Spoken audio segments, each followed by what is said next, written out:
awesome. Yeah. All right, folks, welcome to the live stream. As you can see, we have 3 guests tonight. So I'll start with Vahagan from Vahagraphy. Hello. He's the Larry King of YouTube interviews. We have Stewblue, who is the comic Nikon ambassador with us tonight. Excellent. And we also have Bayou Josh, who does not live in Louisiana. All right. That, man, you did your research, Chuck. Nice. I like it. All right, gentlemen. The only thing I want to say real quick as we get ready to go, we already have some folks in here, Jeffrey Neville, Art Bear, and I'm sure more are going to flood in as we get going. I just wanted to make a comment about the Z9 shipping, and then I'm going to turn it over to you guys and let the audience ask questions. The last thing I've seen, nothing's official. I don't know why I keep telling people, well, the official is because Nikon USA has been very lackluster in information for us, the consumer. 24th is a possibility. Christmas Eve. What about that? You won't get that camera unless you go to the store if it's available for shipping on the 24th. If you're having it shipped to you, forget it. You're not getting it probably until after the 2nd of January because all shipping is going to be tied up in the holiday season. Some stores may not even be open long enough on on Christmas Eve. So I also got a date. It's all rumor, speculation of 31 December. Somebody had supposedly talked to B&H, and that's the date that B&H gave them as a possibility. So 31 December. Yeah, it's getting ridiculous. I could be dead by then. There can't be that many cameras produced already. If they were in production for 4 months, that's what, approximately 15,000 cameras for worldwide distribution. So this is going to be a struggle to get it in our hands. NPS members Chuck, are fortunate. Chuck, the only thing that matters is that Frono's photo got his camera. That's all that matters. Frono, you know, he had that shirt made, you know. I'm telling you, I'm kidding. Don't open that can of worms. I'm sorry. There's no way Nikon sent him that shirt, but yeah, it'd be easy to get on that topic and go crazy. Let's skip that. All right. Chris, that's you, what you I know, and I'm going to turn it you? over to you all. Go ahead. Chris has he's got a whole staff to get going for his media thing. So what do you think about that, Chris? We've got 2 ordered to hook to drones only, and then we've got 1 to hook to a car, and then I've got 4 others that I'm just going to collect dust. And and I've got mine right here. Actually, this is. There you go. Can you believe it? Yeah. I was hoping I would have it in my some of these today. people now. I know some of these people now. Chuck, we know we met them the other day. Yeah, absolutely. Yeah. Miss LaDuff, big fan. You're awesome. Yeah, Agnetha, right? Yeah. She's awesome. There's my beautiful daughter down there, Courtney. Courtney, hello. Your father says awful things about you. That's what I enjoy about you, Stu. You bring life to the party. I'm so sick too. I woke up like an hour ago.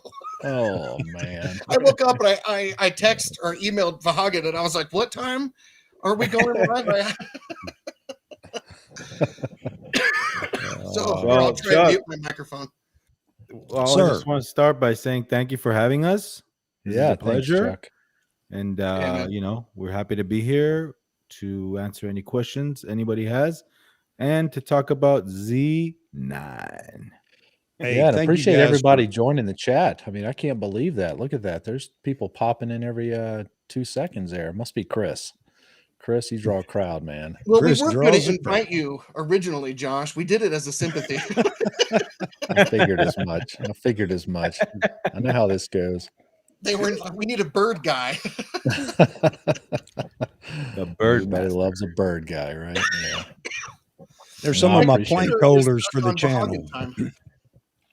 My computer is stuck on Vahagan time. It thinks I'm in the West Coast. Yeah. Well, you're only an hour away.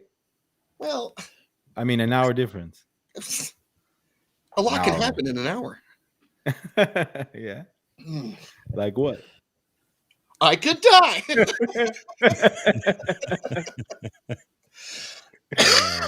Oh, Josh, what are you drinking? They want to know what you're drinking. What's a little adult beverage?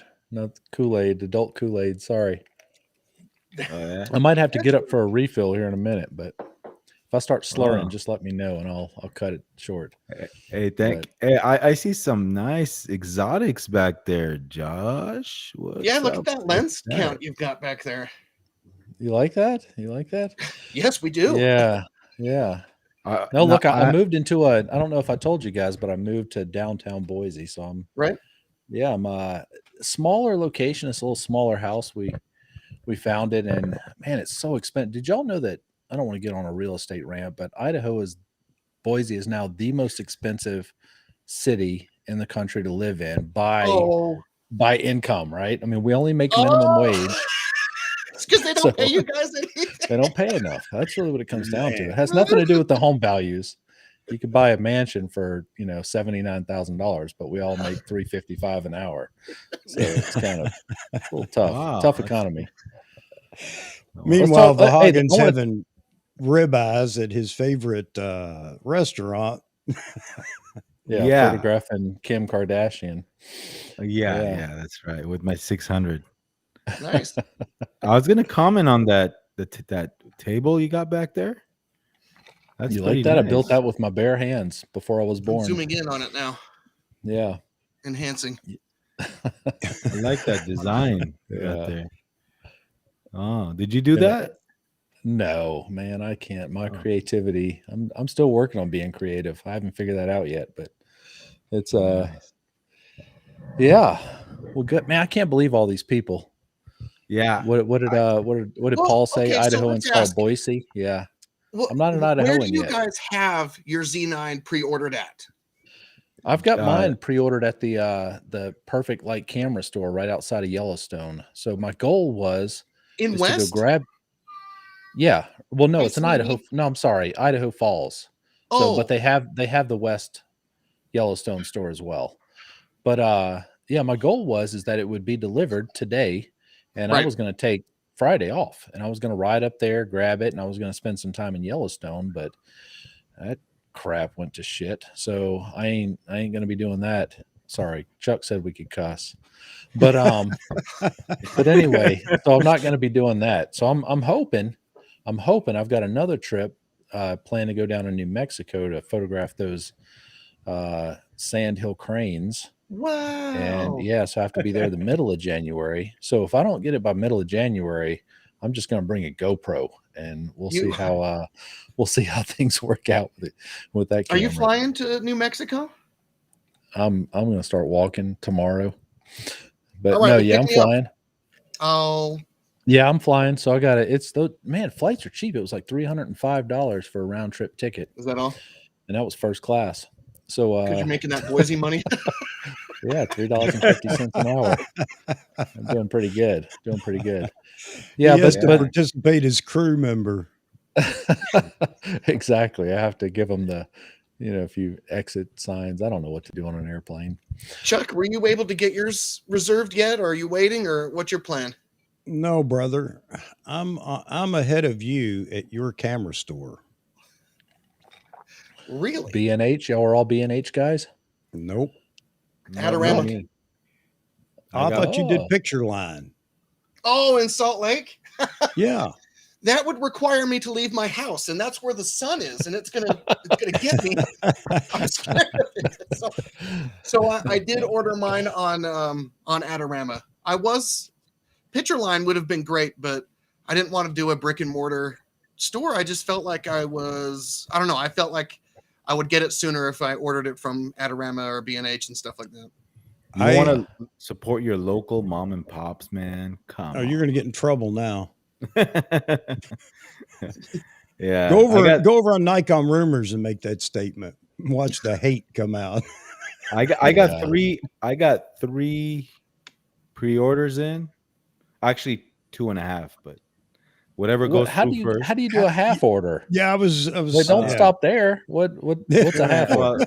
The half order is through a buddy. And he's y'all gonna split it. Y'all gonna share time. It's like a timeshare camera. Yeah. He's got an MPS connection. Okay. Don't tell, but don't say anything. But he said he's gonna get me one, and I have to just give him the cash, and voila, that's it. So That's awesome. you mean a little buddy, like a little buddy? Is that your half? Is he Maybe a 3'9"? Well, that's cool. So you're hedging your bets, is what you're saying. That's what it sounds like to me. Well, I gave my local store a call this morning because it's the 15th, right? Right. I called at 9:01 a.m. Yeah, right when I they're checked opening. mine too. And he told me, well, we're not expecting anything, but you will get some by the end of the year. That's what he told me. So. I'll tell you what, Europe's in a tizzy right now because man, they're very unhappy. Even Grays, I guess a lot of people are, have a real good connection with Grays, obviously, since they live there over there in London.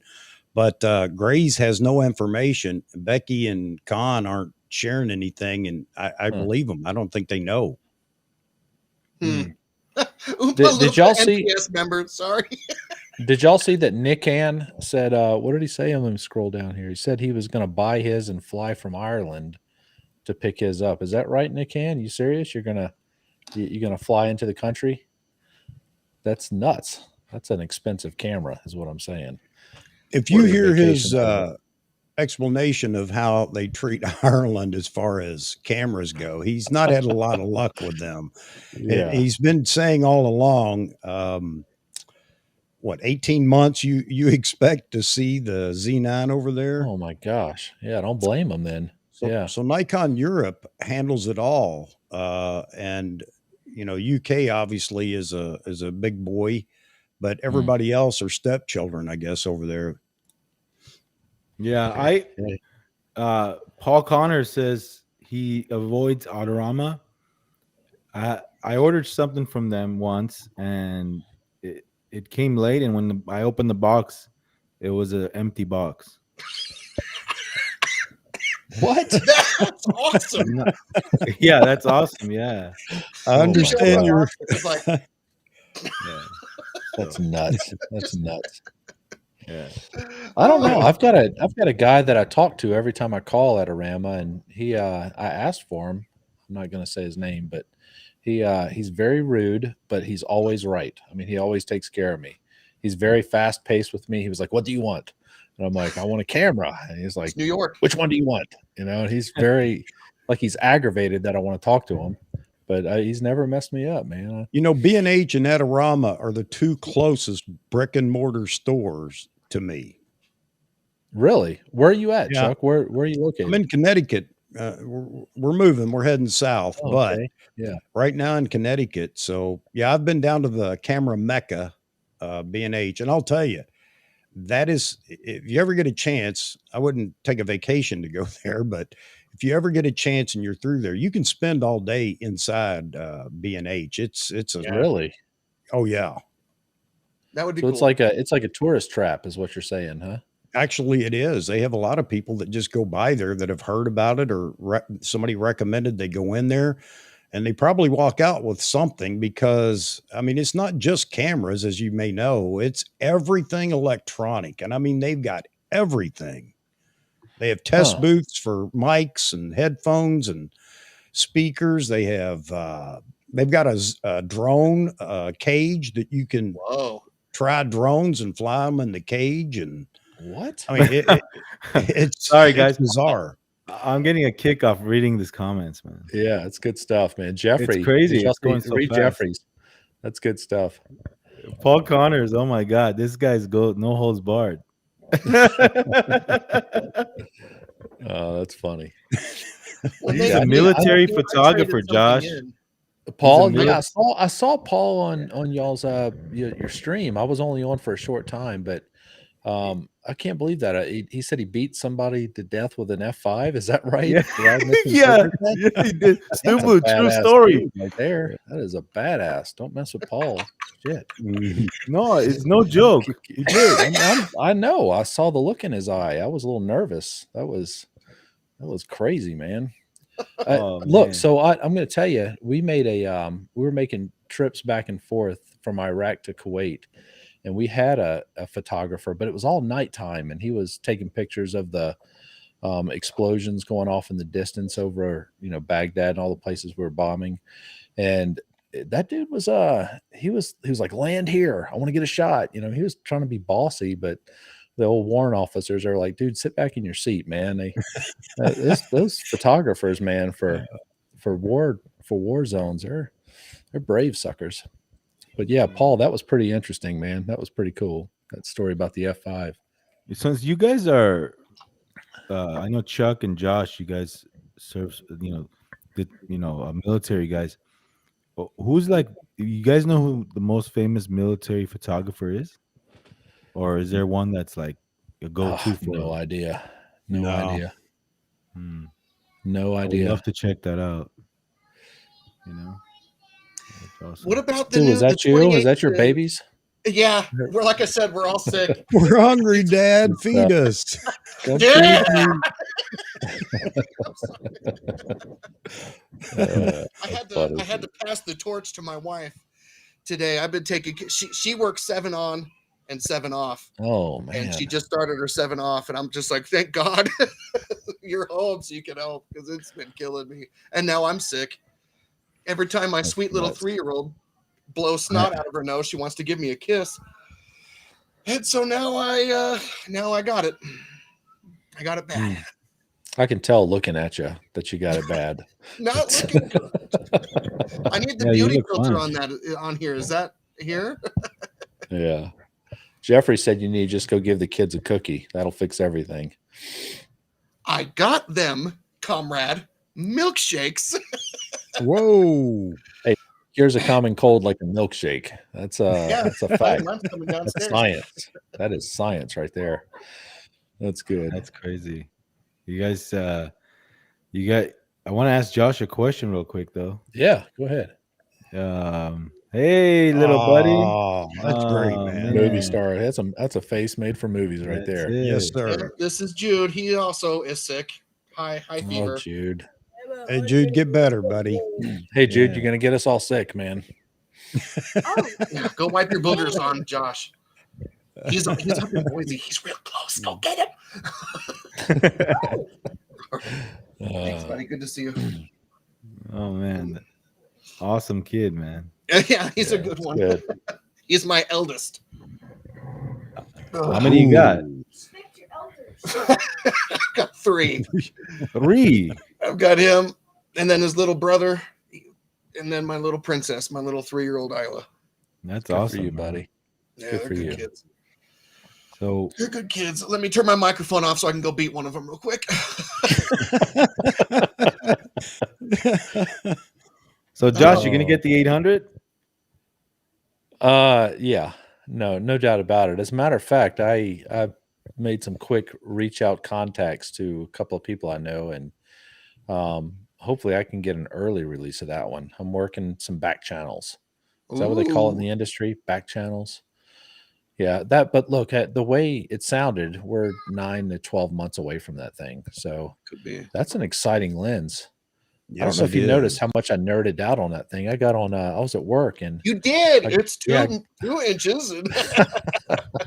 Yeah. So I put it in the, blue beam and started doing some scaling and that thing. Yeah. I mean, look, if I'm off 1.5 inches, still a 12-inch, 800 millimeter lens, at f6.3, and I just got that 500 PF. And I'm going to tell you, man, I mean, that's, is that it right there? I got my finger on it. Yeah, that's it right there. Mm-hmm. That little thing weighs 3 pounds. And listen, don't tell everybody, but I think it's sharper than my 600. And I can walk around with it. And 600 to 500, that's not that big of a difference. So my whole paradigm is shifted. Do I start going with these lighter lenses that I can walk around with, or do I want to carry that big ass, honking 600 around with a tripod and freaking all the shit that comes with making YouTube videos around, or do I start going PF lenses and lose a stop of light? I don't know. It's a hard decision. She can carry your gear. And she has done it before, and she hates me for it. That's why you don't see her in my videos this much anymore. She's like, I know. I was wondering actually. I was like, "Where's Katie?" She's like, "Damn it! If you're going to put me to work, I'm not coming. I'm not showing up anymore." So She's like, do your damn 800 videos and then we'll go eat. the 800, will you be able to use teleconverters on that since it's 6.3? What do you think, Yeah, Josh? Sure, but I mean, you can. lose a stop light, and so what would that be? That'd be F11. No, what's between F8 and F11? It's Yeah. whatever stops you got in between there, the third of stops, because F6.3 is the third above 5.6. Yeah, so I mean, if you use a 1.4 teleconverter, you're above F8, and autofocus. I don't know how the Z9 is going to do with autofocus. My thinking is this: the Z9 and the D850 was great for this. Is that DX mode? You get all the dynamic range of a full frame camera.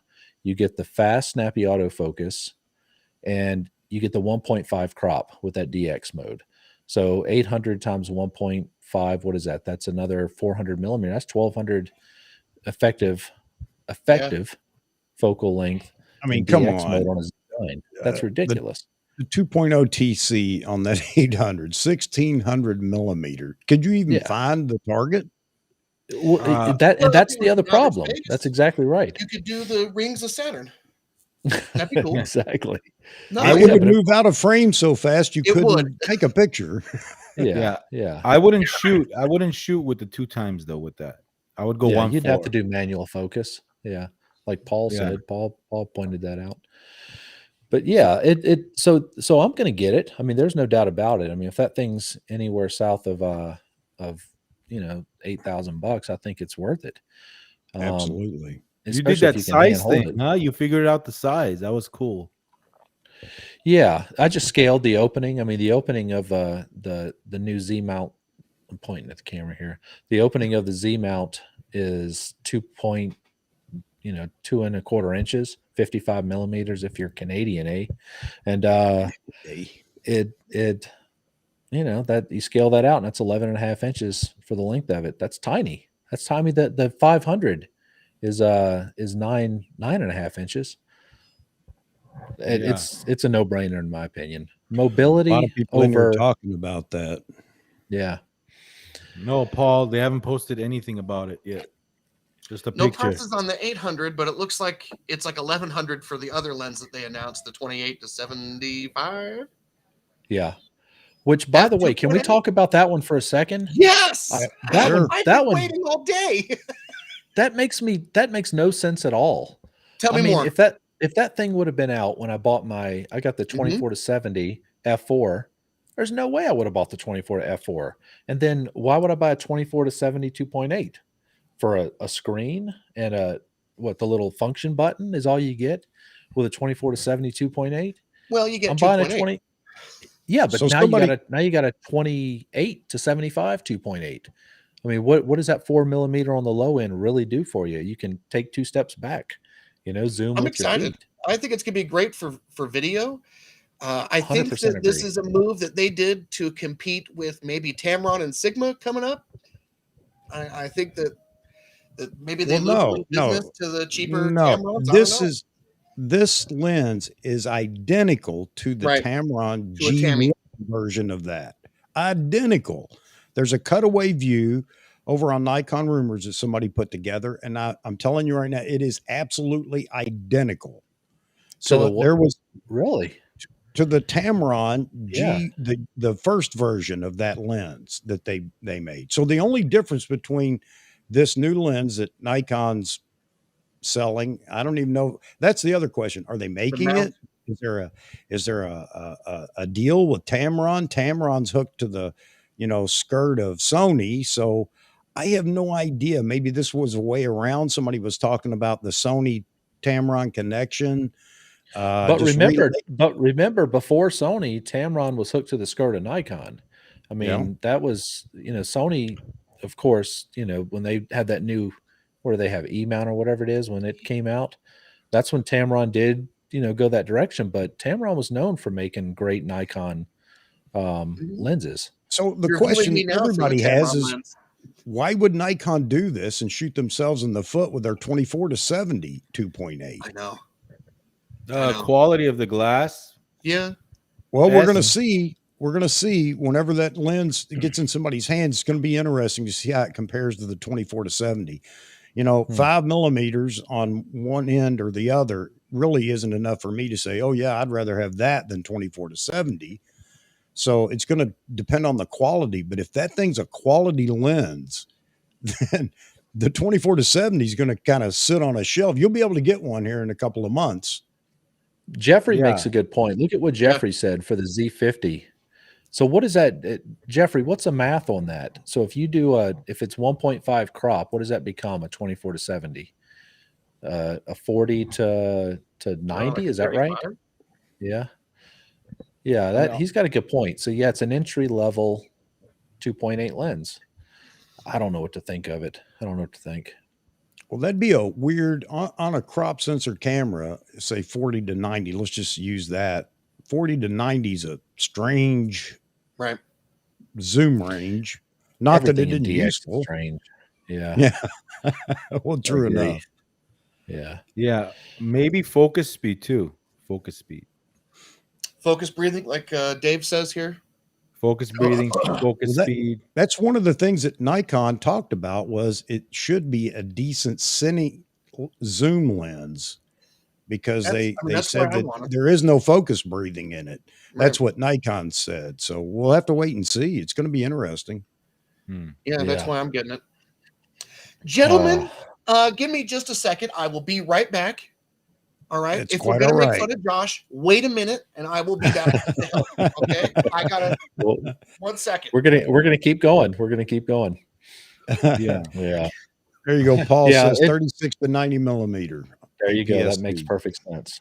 Yeah. Yeah. He was Ryan Troy was kind of pissed off about buying the $2,300 lens, and this lens comes out. He's like, why did I get it? But there has to be something with that lens. I mean, of course, it's double the price. There has to be some quality. Maybe it's the quality of the zoom action or the way the lens is built. Yeah. Hey, I want to answer. Touch Life Studio has asked this twice. Yeah. Read that, Chuck. Read that. Well, let me pull it up here and let's see if we. There you go. I still haven't figured out. Can the Z9 record longer? Can I address that?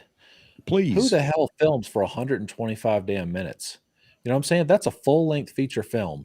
So my thinking is if it films for 9 minutes, watch any video, any movie professionally done, unless you're filming somebody's speech or something on a stage, which usually they stop after 30 minutes or so to take a water break. You can turn it off and turn it back on. But man, if it does 50 minutes, that's incredible in my opinion. So for me, I don't give a darn about 125 minutes in 4K. I mean, if it does 7 to 12 minute little clips, I'm happy. The only way I would think of filming that long is if you're doing multiple camera concerts. Yeah, that's a good point. That's a good point. I didn't think of that. And you don't want to like cut it, you know what I mean, and edit it easily. You would do that. Concerts, opera or something like that. So Touch Life, have you had instances where you've had to shoot over 100 minutes of video? I mean, that just because I'm interested. I want to know, where people have had to do that before. Or if you're like in your line of work, Josh, and you're probably thinking, what are you talking about? But let's say you're in the nature, you want to go out and sleep, and you're looking for that bear to come past your camera, and you just set it to record. And you set traps up for that. I mean, there's all kinds of traps that you can set. So he said performances, and I get that. That makes sense. There are a few uses for long video, but my question is does it have to be 4K or does it have to be 8K or whatever? I can see that. I think though, Nikon found a way to dissipate heat that nobody else knows about yet. It may be with that Tico relationship they have. There may be less heat buildup So I don't know what it is, but that's obviously a selling point or an advertising point. And a lot of people jumped on that because remember, Canon came out with the R5 and had some serious overheating problems in 8K. Now, That's if you're exactly shooting, right. Yeah. if you're shooting 8K and or need to, it isn't always about need. If you want to, okay. So a lot of people complained about the R5 having this overheating problem. I think they fixed some of it, and that's a good thing. But it was an opportunity for Nikon to say, look what we can do. Yeah. How many people will use that?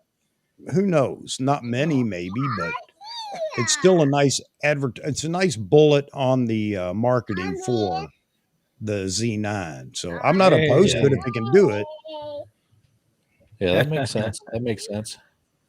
and do it internally, which is big. A lot There's of your people. princess. Hello. This is patient zero. That's good stuff.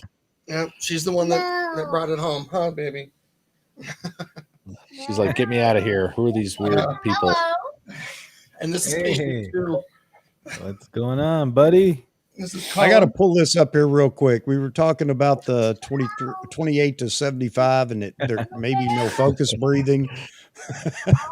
I like that. I don't breathe when I focus either. Breathe, That's relax, great. aim, squeeze. Yeah, that's funny.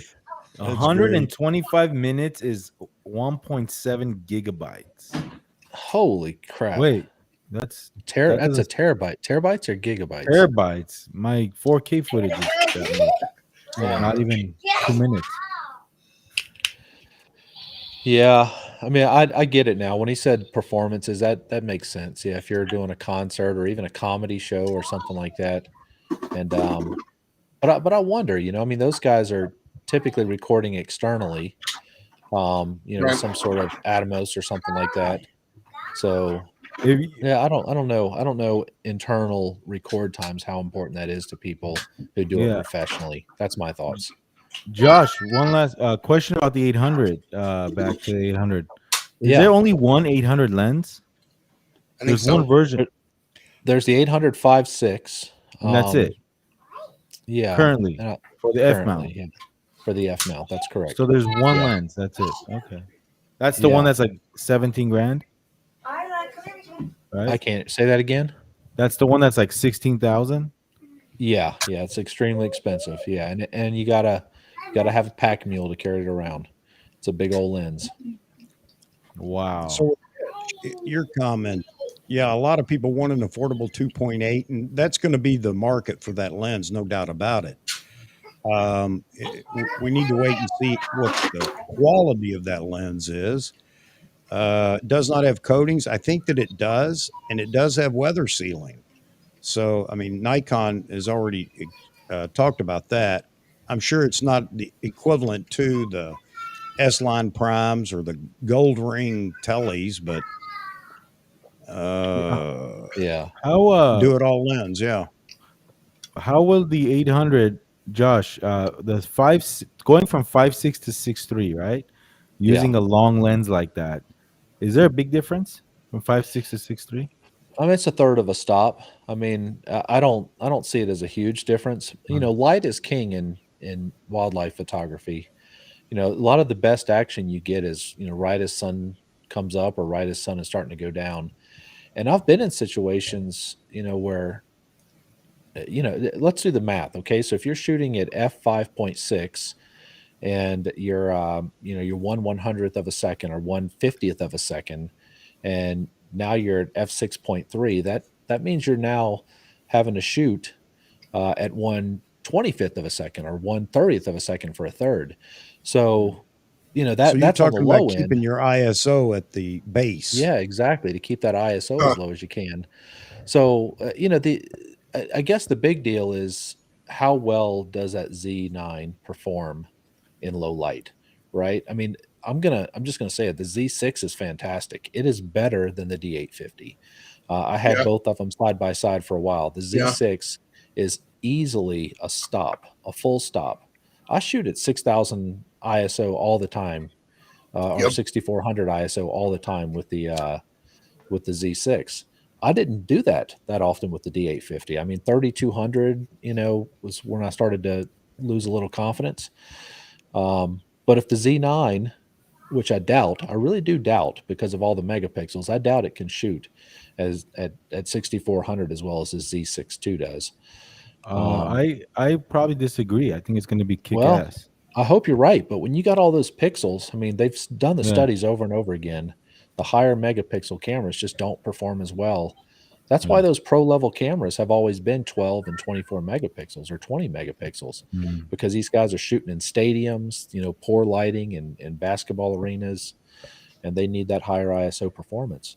Is that, and you know what this means for the G? Is it a G800? I don't know, but the F mount Yeah, the lens. G one. Yeah. You know what this means for that? That means now that paperweight. price is going to come down. Oh, that'd be nice. Yeah. And that's going to be an affordable lens for many. I mean, well, how much is the 800Z going to be first? Well, there's two 800Zs, right? Coming out. Yeah. Well, look, so Robert said it. 6.3 is the new 0.5 is the new 5.6. So, and he's right. So all the Canon guys, and I sneak around and get on those Canon forums every now and then and watch what these nerds are talking about. But they say that their f8 lenses and those f11 lenses are shooting just like an old f5.6 used to. Whether I buy that or not, I don't know, but I think Robert's got a good point. It's what they're doing with low light capabilities now is it's pretty impressive. It's pretty impressive. But I haven't figured out the weight yet for that guy who asked. I'm still working on that. I got to get the calculus right. Yeah. So, hey Josh, you're shooting with the Z6. You're with the 500 PF. Is that what you were saying? Yeah. So the Z6 II, I shoot with a 500 PF and a 600 F4 primarily. Yeah. Okay. How's the 500 PF with the FTZ on the Z6 II? Faster than the 600. I've done side-by-side comparisons, and I'm seriously, I don't know if I want to carry around that 600 that much anymore. And people told me that before I got it, and it has been a world of difference. Now, one of my last videos I posted, I was shooting, and it was dark. I mean, it was absolutely dark, and I had that 500 sitting right next to me, and that 600, I put the 600 back on to get that extra stop of light. So, I mean, it's... but how often am I doing that? I mean, that we're talking maybe 8 minutes at the end of the day that I can't shoot at f5.6 anymore, and now I got to go to f4. Man, how far do you have to go in ISO? How much do you have to raise ISO to make up for that third of a stop? Well, it's a full stop. So if you're at 1600, you're at if you're at 1600 f4, you're now at 3200 f5.6. So I didn't know you were at 1600. Okay. Well, I'm just throwing the math out there. I mean, depending on the lighting, right? If I'm spot metering or area metering, there's all kinds of variables. So it depends, right? But the rule of stops. Did I just freeze up again? This happens all the time. Dang Nikon. Yeah, we can hear you though. Yeah, but the rule of stops, you lose a stop, you double your ISO. It's that simple. So if you're shooting at 1600, it goes to 3200. Full stop of light. So yeah, I mean, I don't see a point in you keeping the 600 if you have the 500 PF. Right. However, if you want to do video and photo, have the 600 ready to shoot. I don't know, have 2 camera coverage, but I want 15 cameras. I want like Stu. Nick can. Hey Nick, I thought your name was Nick, not hey, hi, I am Hassan. Just kidding, man. Here, Josh. Here's my D850 still. Thought you had it sold, man. I thought some knucklehead said he'd buy it from you. And some guy in Boise said he would. Oh, that was you. That's right. What am I gonna do? I got 3 emails after that from other people that had D850s that were like, if that doesn't work out with Stu, I got one too. So it was, yeah. That's funny. I know. I need to sell it, but I don't want to. Yeah.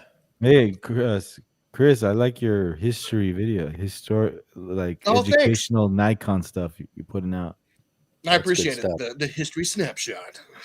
I appreciate it. Those have been a lot of fun. What do? You research and read up on it, and Yeah, Google knows everything, and Wikipedia. And then, what's actually a big resource is Nikon's own website. They do have they some have good like all the history stuff there. They have all the pictures that they've taken with those cameras and stuff. So that's been my biggest resource. And You heard of the photosynthesis? Like in plants? No, there's a website called No, I haven't. Google Nikon photosynthesis, Do it and right now. a list of serial numbers come up. Of Oh, yeah? all the lenses and the years and when it was produced, how many of them there are. That's cool. Yeah, just Google it and just click on it. You'll see it. All right, I will do this. So yeah, hey Chuck, are you frozen? No, man. Chuck's there. I'm looking at comments, trying to grab some as we go along here, trying to keep it on track with where you guys are in the conversation. Yeah. Yeah, so there's a lot of stuff going on in Nikon world, huh? Nikon, crazy news coming out every day. It's something. So Nikon's done a great job at all these announcements and things, but we have one problem. We can't get our hands on any of it. Yeah, The that'll FTZ pass. too. That'll pass. Well, sure it will. It did with the D4, it did with the D800, and D500 somewhat. Yeah. People forget all about it when there's a bunch of them out there. Now, I do feel sorry for people that ordered theirs like this week. That's going to be a deal. Yeah. Hosed. Yeah. You're on the walk there. I wonder if you could go to like a store and like tip the guy and say, "Hey man, take me to the front of the line." Yeah, that's not fair, right? but my tip is to start looking at some of these mom and pop places throughout the country, because they probably said to Nikon, "I think I can sell 8 of them," and they ordered them, right? And only 4 of their guys show up, or 6 of their guys. They might have 2 of them. I don't think they're getting 8. That's my fear is, again, the number produced so far, I'd say stretching at 15K worldwide distribution. I don't think stores are, well, B&H, I guess, told somebody that is the case for them. They're not getting near what they ordered. And that I believe that, considering how many have been produced. So it's going to be hard to find one for a while. And the D800 was that way. And I did exactly what you said back then, Josh. I downloaded a list of all the Nikon authorized dealers in the US, and I went down that list calling until I found a store that said, "Yeah, I've got one." He didn't really know what he had, I guess. Right. Yeah. Well, the problem is there's not as many stores. What? There's a. What was that? I said, "I'll see you." You got up, and I wanted to say goodbye. Yeah, I think the problem now, Chuck, is there's not as many stores as they used to be. I mean, I know the one right here in Boise, Idaho, shut down. Really? Oh, you're right. Killed them. Yeah, shut them down. You're right. And I mean, how many? This is a good question for the group. So you guys speculate here. How many do you think Nikon USA got for the first shipment? Out of let's say they have been in production for 4 months. So that puts us at 14,000 cameras. How many do you think Nikon USA got? Just what Todd said here, though. So the shipping date of the 15th, and now it just says shipping soon. Mine does as well from Adorama. But to answer your question, maybe 7,000, maybe, I don't know. Hopefully you don't get an empty box or a box full of rocks. I think Paul's off on that. Let me tell you why. China and America are the 2 biggest markets for Nikon. I mean, the biggest money makers. They have the most income to spend. Not to mention, Nikon is still a good AP product. The American press uses them. I don't know if that's changed a lot, but a lot of, there's a lot of loyal Nikon fans still here in America, and I think Nikon knows that. I would think they went to Sony, didn't they? Didn't the AP go to Sony? Some of them did. Yeah, you're right. That did happen. So I don't know the answer, but if we're speculating, I'd say more than half would come to America because it's a higher income area. I mean, we've got more people that have the money to spend it. I understand that, but I mean, with the orders that are, going through the roof, the pre-orders, and yes, there's some double, triple tapping going on. Huh, Vahagen? Oh, yeah.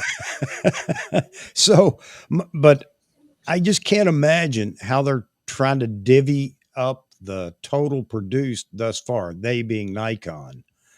And I do think that, you know, I don't want to be negative because I'm always the one that's saying, no, I'm going to believe and I'm going to stick to it. But I mean, you can't argue with the numbers based on what they've told us. Now, if that camera was in production for 6 months, unbeknownst to us, maybe there are more available. But I hope you're right, Josh. 15,000, there's a good chance that, you know, some of us regular Joes will see a camera in that first shipment. You know, it's entirely possible with that number. Look at that. Yeah. My wife jumped in chat. Katie Bird Nerd is my wife. Hey, Hey, Katie. Bird I love Nerd. it. I hear her in the other screen. I hear her in the other room. She's like, what? Hi, She Katie said, Bird Nerd. rude. Katie, did you know that Josh ordered 4 Z9s? Did you know he did that? Hey, just for the record, I guys, love it. I'm I gonna love that woman. just for the record, when those ones come in, I'm gonna cancel them. I'm not gonna be an ass. Well, That's funny. yeah. My No, wife, she's meaning- like, what did I miss? No, but I mean, some people will buy it and scalp it. No. No, It's karma. It's bad karma. I don't do that. I hope not. Yes. hope I will not. come But- to LA and hit you. But, Or Posada. Where are you? what? Where are you in Pasadena? Is that where you're at? Yeah. Okay, I'm coming. But hey, if you want to get if you're late in the pre-order, there's a way out. There's a way in. You know what I mean? Just You're pay up, Vahagen. I'm saying there's you just pay a few extra more bucks with the scalpers and you'll get your camera right away. It's not a few extra bucks though. That's the issue. Well, If how it was much? like 500 50 bucks? If it was like 50 to 100 or something, maybe it's ethical, but you know, Look, gonna- if they can figure out how to get that many extra cameras, you know what? I don't have any problem with them scalping them, but I don't think that's going to be the case this time. It may be other times. Robert, it feels good, but it's a little smaller than D4, but not. It feels great, actually. Perfect. It's perfect. You know, I don't consider myself a guy that has huge hands. Have you had a chance to go You to need one of the human contact. demos, Josh? No. And as a matter of fact, my store had a demo day. They made one little small line post on Facebook, and the guy told me nobody showed up. Oh, So, yeah. Which proves I that don't know Facebook is I don't not the know if best way to Picture get Line had a- information out. right. Yeah. I told him, I was I like, don't know why if didn't my you local call shop me? did. Why didn't you call me personally? I'd have been there, you know, and That's the one they're going to Gotcha. sell you. I bet. Yeah. I had my Listen, hands all over it. I love supporting local. I want that to be because I'd hate for those guys to disappear. I mean, they're a fixture. I mean, they're next to the most photographed place in the world, Yellowstone. And the guy does incredible workshops from what I understand. So he's going to be around a long time, but this is my first time dealing with him, and you know, I'm interested to see how it goes. I mean, I ordered the 500 from him, and in a 105 macro, which I'd been on the list forever for a 105 macro, and he had one sitting on a shelf. And I've been on back order at Adorama for 2 months, or heck, no, since July, August, September, October, November, December. That's 5 months. So, yeah, so there's another case. A small mom and pop store is having what you need. Also, check out Best Buy, your local Best Yeah. Buy. What did Z Wade Best Buy say? gets He that said stuff in. Facebook's the best way to advertise that a boomer has casserole recipe. That is so true. That's hilarious. Hey, I love Chuck, is David Stewart David from Canada? Chuck, Hmm. the guy that Hang was on on. y'all's chat. I think that Yeah. is the same guy. same. Okay. Okay. No advance notice, huh? Typical. Agnetha, I have a question for you. Agnetha, you know a lot about a lot of topics. Yeah, right?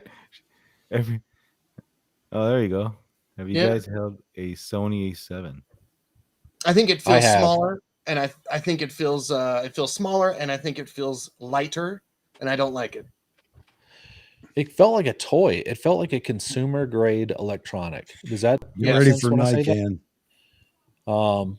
That I don't know. And when you're used to shooting a certain type of camera for a long time, swapping is difficult. It's tough. Period. But like I've had the R5 in my hand. I've had other like the 5D Mark IIIs and all that stuff. Those are good cameras. I mean, Canon makes a good camera. But I for love me, the R5. Sony, I love the way it felt. yeah, Sony. Even I shot a little bit with the A1, and I was like, okay, I mean, it's a nice heavy camera, but to me, it didn't feel as professional as the Z6 II does. Right. Just because of the button layout, it was like too many buttons all in the wrong spot. So A7, as great as the image quality is and as fantastic as the autofocus is, not my world. We're measuring hand sizes. What have we come to here? All right. There it is, Chuck. There we High go. five. High All five. right. Yeah, high five. All right. That's a big deal to some people, huh? That's funny. Oh yeah, here in Utah. Here it comes. I knew they'd be in there. Yeah. So, well, I will tell you this: the Sony PlayStation controller is amazing. So, do you have the PS5? I do, comrade. I do. How'd you get that? Oh, you know what? It was on Sony's website, and you had to sit in a queue for 15 minutes, and then they like randomly like beep boop boop beep boop boop beep bing bong pulled you out, and then you were given the opportunity to buy one, and I did. Weird. Nice. Weird. You could scalp that for some big bucks. Yeah, if I was a dick. Be right back, gentlemen. Carry on. All right, Chuck, we'll miss you. But yeah, I mean, it's, or I could sit and play on it. Yeah. So you're saying you're a gamer guy? Is that right, Chris? Look at me. Obesity runs rampant in the gaming community. That's funny. So, hey, I have a question for you. Can the PS5 and PS4 people play together? Yes, cross-platform, yeah. Oh, okay. I mean, when we let them. Yeah, that's right. Hey, let's talk about 8K. Is anyone is anyone excited about filming in 8K? Did I miss that while I was upstairs? Well, can we edit in 8K? I don't think so. Yeah, I mean that is a good question. Has anybody seen if the Adobe programs are allowing for 8K? I did the drop down. It does. Okay. Yes. So yeah. So I upgraded my PC so it would run in 8K. And good point. Like from Z-Wade here, you know, your monitor's not going to display in 8K because I don't know if, I mean, there might be 2 monitors on planet Earth that are in 8K. We certainly don't have them. But you could still process 8K, and of course you could still take advantage of that bit rate, and you can still take advantage of the data that's in it. So that's what I'm looking forward to. But I updated my whole computer to hopefully run 8K for the release of the Z9 today, which didn't happen. Wow. So what did you have to do to upgrade, if you don't mind telling us? So I pulled out my motherboard, my processor, cooling, everything. I updated the whole thing. So I had to go to a better Intel. It's like a 12 series, the i7 12700, a new motherboard, all that kind of stuff. I went exclusively, everything is on SSD type of drives and stuff. So I'm hoping that it will still be able to run. Even if I run it at like a third quality, though, it's still going to be a 1080p at worst. Yeah. So, I mean, it'll be fine. I would film just selective things on 8K. Like if you're doing absolutely. Like a feature kind of thing.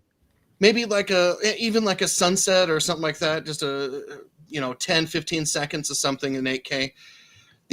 I do a lot of video where there's 2 of me where I'm talking to myself.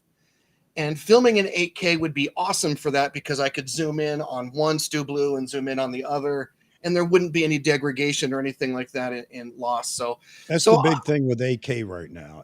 So I mean that's what I'll be doing 8K for. Yeah, I think Hassan is right that it's just bragging rights right now. But for wildlife photography, you can zoom in. That's what I like about it. Yeah, You know, if I'm shooting something that's across the river in Yellowstone and 800 isn't enough, you zoom in on it. So that's the only thing that gets me a little excited is that and like I said, I will never film for, you know, more than 2 to 6 minutes at a right. time, because you know you're only showing 9 to 12 seconds of any clip Yeah. that you get. How much of those But videos that you do? How much of the sound is on your videos? And it is that Well, you hide for a me, microphone, right? yeah, you have a microphone there. You hide one I've out in the distance. I've got a couple of different methods. Depends on where I'm shooting. I do. I've got the Zoom, you know, field recorders, the H5. So I don't know. I got a couple of them, but anyway, I'll sit those out there and I do field recordings. But I've got a big, y'all have seen that NTG Rode NTG mic that's on the side of my the 600 when I shoot. I don't know if you saw that in the Yep. videos. That picks it up good. I mean, that does just fine. And then I boost the gain a little bit, and then I run some music over the top of it, and it's okay. So you know, sounds tough, man. And Yeah. I've said this before on your channel, Vahagen, but Yeah. it, you know, if you've got bad sound, people click off quick, and especially with nature photography, there's nothing It's more tough. distracting than you know, bad gain and horrible wind noises. So Yeah, I've paid but you're more a lot. attention to sound than just about anything else on my videos. Yeah, you narrate a lot of it, but I was just curious of how much of that sound you use in your videos. All of it. Anything Mhm. you hear was what I gathered out in the field. You know, whether it was immediately while I was filming it or a little after. Yeah, I mean, you know, we can get into field craft for wildlife You photography, but it's work. It's you real don't use work. your camera audio at all. It won't work, right? Man, we got a lot. So I run through a preamp, a Yeah. little Like preamp a system. box. I can't remember the name of it. That runs through to that and then runs through to my camera. And that preamp is just mounted on my tripod, or I keep it in my pocket a lot of times. And the wire goes to a little preamp in my pocket and it runs out to into the camera. So yeah, I use the camera sound, but through a preamp first. So I get a cleaner, so I don't have to boost the gain up so much. Yeah, we Yeah, could I go down the told rabbit hole. If you want to go down I a rabbit hole, we can talk sound all night, man, because it's I told I'm sure I we'll go start losing viewers quick though. I go Josh. I go your videos. You're like Dexter out there, you know, narrating Yeah. the next. Yeah. Well, the narrations are a little different. I mean, you've got to you know, like I said, I'm running through a Focusrite system and then a cloud preamp. But what do you call these things? Cloud lifters. Yeah, cloud lifters, and then you know I'm running it through Adobe Audition, and then I'm going through and I'm adding filters to make sure that I get the noise levels Wow. down. It's it's freaking work. I mean, it Yeah. takes a lot of work to make this dummy sound good. I'm telling you, it's then I get rid of my Tickfall Louisiana accent. Oh You got no, you got it. there's a No, whole you got a filter. creamy accent. There's a Creamy filter you put on accent. there. You can't take the Bayou out of Josh. Yeah. That's right. That's right. No Boise Josh here. Yeah, Boise. Speaking Yeah. about Speaking of Dexter, are you guys watching this season? No, I man. hate that show. I don't Me have too. time On for the record, TV. I hate that show. It's So just going to much. breed idiots. No, it's entertainment. It's Yeah, good. sir. it is good stuff. It is good stuff. So hey, here's a comment, and I bring this up because we were talking about ISO and everything else, especially when we're talking about the Z9. I saw a similar article talking about the dynamic range on the Z9 for especially in cinema or video, and it didn't sound great. I mean, it's not so different from like the Canon R5 or the Sony A1. I think they actually talked about it, referenced the Sony A1. So who knows what we're going to see as far as dynamic range. And you notice Nikon hasn't said anything yet. Right. So could we expect that maybe it's not as good? And does that affect your opinion of the camera? Or some people in the video community were saying that now they're going to wait and see because they just can't fall behind Sony. So I think that look, I know a wait and that may see be ridiculous. mentality is good. I'm sorry. I think that a wait and see mentality is a good thing to have, but the opinion of the camera, I mean, it's still going to be a Terminator. Even if I look at like the dynamic range that the D850 produced, I was never unhappy with it. It was always excellent. And that had, you know, the same amount of megapixels. And so I'm looking forward to it here. I know that there might be times where I'm in a pinch and the sun's down or whatever, but it is photography is what it is. There's a trade-off to every advantage, and so not at all. And that's my feeling too. I mean, we can't have a Build-A-Bear or build a Nikon and you get to pick and choose, although that might be nice, but you know, there's going to be give and take, I think. But I mean, what do you think, Vahagan and Josh?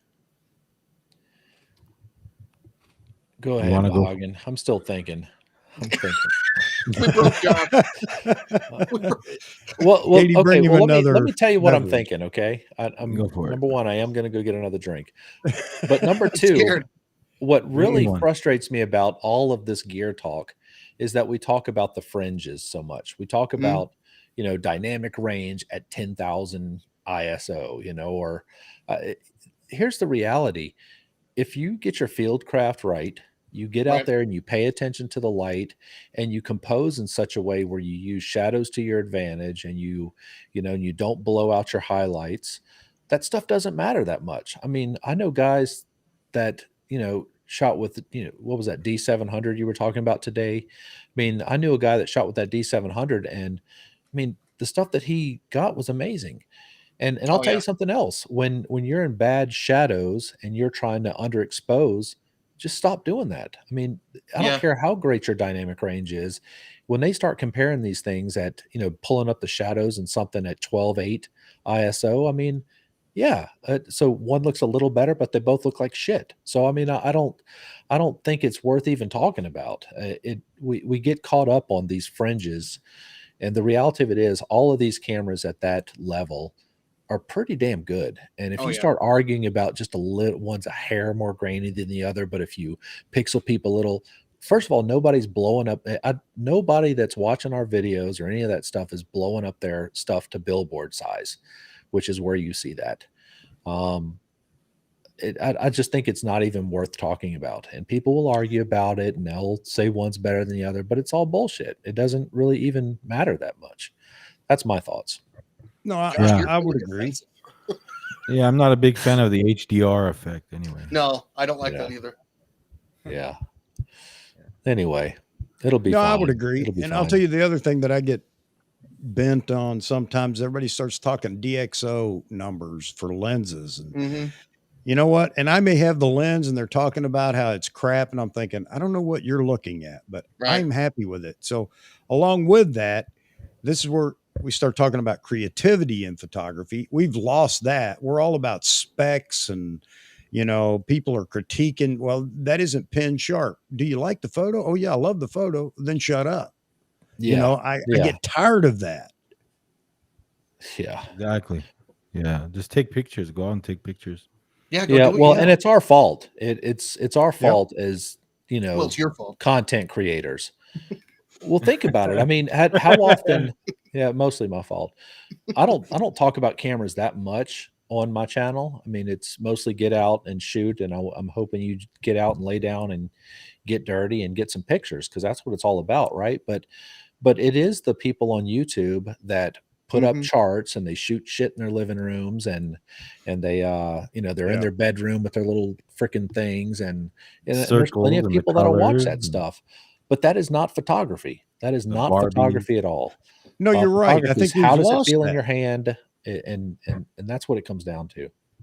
But we've lost that. We've gone to the technical realm of, and you get critiques on your photos, which I absolutely hate, by the supposed pro that has the perfect lens, and he starts talking about, you know, sharpness and or even saturation or whatever. That's, you know, there is no rule, there is no law that says, you know, all photos must look this way. And we've lost that. We can't even critique people's photos anymore. And they ask, do you like it? And if I love it, I'll tell them. And somebody else will come along and say, well, it's crap because, I think you're way too much contrast. Well, maybe I like a lot of contrast. Anyway, we've lost that ability to be creative, I think. Not completely, but Well, we're I don't losing say it we to all these lost our professionals. ability. I don't think we lost our ability. I think we just got a lot of loud people that want to talk about shit that doesn't matter. You know what I mean? There's still the majority out there still appreciate good. My wife just put a sign in front of me. It said potty mouth. All right, I'll dial it. Thank you, Katie. Yes, Katie. Sorry, Elsa. Yeah, there we go.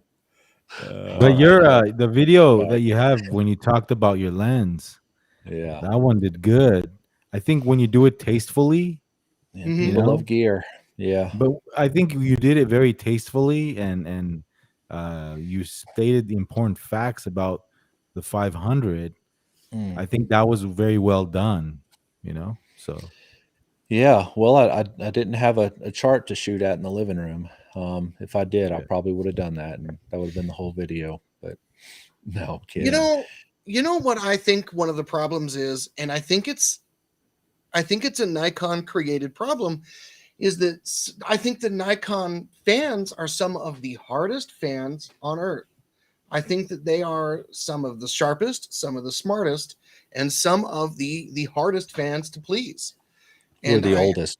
Just say it. Yeah, there you go. A bunch of boomers. And here in Gen X, we just take pictures. But I like when I put videos out, I constantly get Nikon fans that are tearing down like a review, or they just go nuts over certain data or information that comes out. And I just think that Nikon fans are some of the hardest in the world to please. God bless them, but they're some of the hardest. I think they're some of the hardest. No, you're right. We eat our own, no doubt about it. In the Nikon camp, we do. So yeah, wow, I really don't know how the other camps are, but they're the same. Guys, they're the same. Canon, oh yeah, they are. If you have a Canon camera, you're growing weed in your basement or something, And if you're a Sony guy, like you're a South Korean. The opinions expressed here are not. How about Fuji? No, Fujifilm. I think those guys are a lot like Nikon. I think they're in the same. Your facial expression changed there. Fuji. Ooh.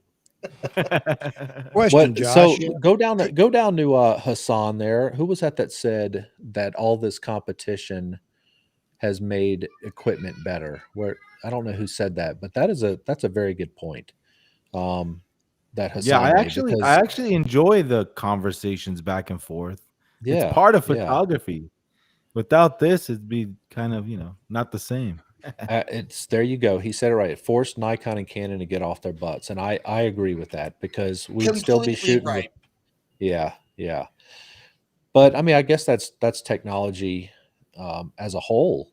And what really gets me excited is now we're starting to enter that world of, I don't know what the verbiage is, computational photography, the algorithms and all that stuff, and how autofocus works. And you start looking at what the iPhones are doing and a lot of these other smaller cameras where they're able to blur out backgrounds without having to be at f2.8. Where is computational photography going, and is that going to ruin it for guys like us? You're not even going to need someone like me. Did y'all see the reviews on the 13? You can, when you're taking video on the iPhone 13, if you aren't focused on the right thing, in post, you can go back and tap on the area that you want to be in focus, and it'll now be in focus. So that's where we're going with this computational stuff. Yeah, it's not the same though. I mean, it just looks too digitized. Everything looks too digitized. It looks fake. But what happens when you start doing that on 35 millimeter sensors? What happens when you start doing it on full format sensors, or medium format? The consumer will drive the industry ultimately. If we need autofocus that's better, then we will get it or we won't. And I don't know. I don't care how good the 13 is. If you take that to a low lit concert or something, you're still going to get a crappy image. and you're not going to get anything in focus. It's not going to be really nice. No, it's but got its limitations. You're right. But I actually like manual focusing. Oh yeah, I use manual focus constantly. I enjoy it. Yeah, constantly. Not so much for Josh because he shoots birds, but for filmmakers like you would. It's a must. Manual focus. You know, people don't understand that all the high-end movies, even commercials that you see, are all shot in manual focus. Yeah, but they're all have impeccable white balance, not. and they have a focus puller. They have a separate guy that's pulling they've got a guy that's cranking away. Yeah, exactly. But I mean, I can post a photo somewhere and somebody will say your white balance is off. I mean, no, it's not. It's what I want. Right. So right. That brings me to, that I asked the question. I was going to ask you, Josh, could you do what you do with the equivalent Canon gear? Yeah, absolutely. Okay. And in many cases better. Yeah. Okay. All right. So wait. Let me take it one step further. Can you do that with the Fuji gear? No. Okay. No. Go ahead, Chuck. Just want to. Yeah. So my point is that we're in the battle now with the big three, and they're just going to leapfrog over each other. So I don't care what kind of technology they come out with, but you'll have people that are complaining about it. I don't want that. Hey, suck it up, Buttercup. Take it. Don't use it. That's fine. But that's where we're at. But the one thing that we're missing, I don't see enough of, is the creative photographers. I have looked, not everywhere, but we've lost creativity. I was telling you before, or we were talking before, I agree that there are people out there that are creative, but the major influencers are not creative photographers at all. They play the spec war. And, I one of the things I want to do through this channel or others is I want to see people get creative again. Don't worry about the guy telling you your white balance is off, or, take a tip. Maybe your composition isn't the best. That's okay. Learn from it, but get away from, this idea that you've got to be perfect and you're just going to continue to hide your work. I mean, let's get out and be creative again. Black and white. I love black and white photography. I know a lot of people do. But beyond that, color saturation, soft lenses, all the other weird things that you can do with lenses that we quit doing because it's wrong or something. I don't know, but I just want to see people get creative. I like things that are out in left field sometimes, the color's off or whatever. That's why I said, Stu, when you were talking about movies, go watch a James Bond movie. Where's the white balance there? Right. No, it's creative. Mm-hmm. They're grading it the way they want it, and we all love it. But you take a picture like that and they'll say, man, would you have your white balance set on? Yeah. Everything's green. Yeah. Yeah. Right. So anyway, I just wanted to jump on that for a minute. I hope the audience will do that and everybody will jump in and start, go out and shoot, be creative. Don't worry about the critiquers. They're always going to be there. Yeah. But I will say this, Josh, your grading is fantastic on your little outings for birds. It really is. And the birds themselves. It's fantastic. Well, I appreciate you saying However, it's a little too warm. No, I'm just kidding. Every time I release a video, Josh texts me and he tells me what an asshole I am. Hey, I noticed on at 3 minutes and 32 seconds. Yeah, Josh. That transition wasn't exactly right. Here's what I would have done different. Yeah. No, Chuck, you make such great points, man. It's such a, first of all, let's back up a second. Social media has changed it for us, right? I mean, and I've said this before, and I think it kind of bears repeating. If you took a nice picture in 1986 and you wanted somebody to see it, you had to bring it to work to show your friends, or you had to submit it to a magazine and hopefully they'd show it. Today, you post that thing on social media, and in most of our cases, you've got thousands of people that are liking it and telling you how they feel about it. And that's a wonderful thing. I love that. And people, seek approval. Every human being out there seeks a little approval for what they do. And Paul said social media sucks and he hates it, but he's right. But my point in saying that is all these camera companies need to be thanking the social media gods out there, because I know I personally know people who are upgrading their equipment on the regular just to have better Instagram pictures.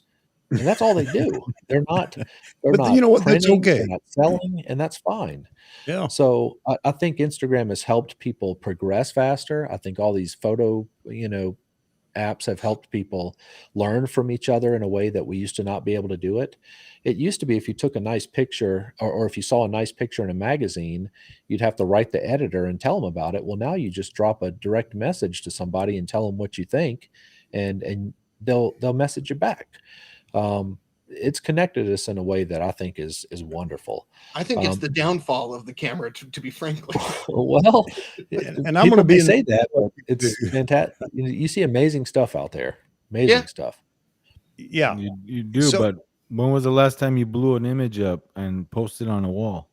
And maybe not you, but not you, but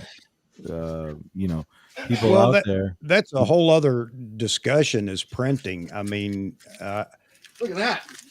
How many people think that their images will be here? One of your kids? Oh, that's a buffalo. Is that taken with a Nikon? Was it taken with the Nikon? Who are you talking to? Is that something you bought from IKEA? It came with the frame. Hey, it's a little dark. You could have checked your. My white balance is off. That was taken on a Nikon D750. There you go. Nice. Hey guys, I'll be back in 1 second. I'm gonna put it on pause here. What I was trying to say is, I like blowing an image up, framing it, setting nice lighting to it, like museum lighting. Getting a glass of wine, sitting down, sipping your wine, and just examining this image. It could be one image, and you could just look at it for hours and just enjoy it, like artwork. Yeah. Have you ever just laid down and just looked at a shot and just looking at it and it turns out, you're just imagining it in different light, and it's just work of art, So yeah. Well, what I was getting at there too is the fact that you've got so many pros out there that want to critique your photo, which is fine, but you don't say it sucks. If you've got an issue, you may say that I like cooler images or warmer images or whatever, but that's not the case anymore. I mean, you go on some of these social media sites or some of these forums and post a photo, and somebody comes out, maybe it's a very bright, I don't know, photo, and you didn't get your exposure correct. Well, who says he didn't? Can you say, I don't like, I like a darker image or whatever. I like more contrast. That's fine. But we've gotten this hate-filled way of telling people we don't like their image or it doesn't appeal to us by saying it sucks or, do you really know how to use your camera? Yeah, there's a lot of toxicity in any industry, but of course, especially in one that's show and tell like this one. Yeah. Hey, Robert, you don't know some images look, you would appreciate them differently if you had a couple of shots. I mean that.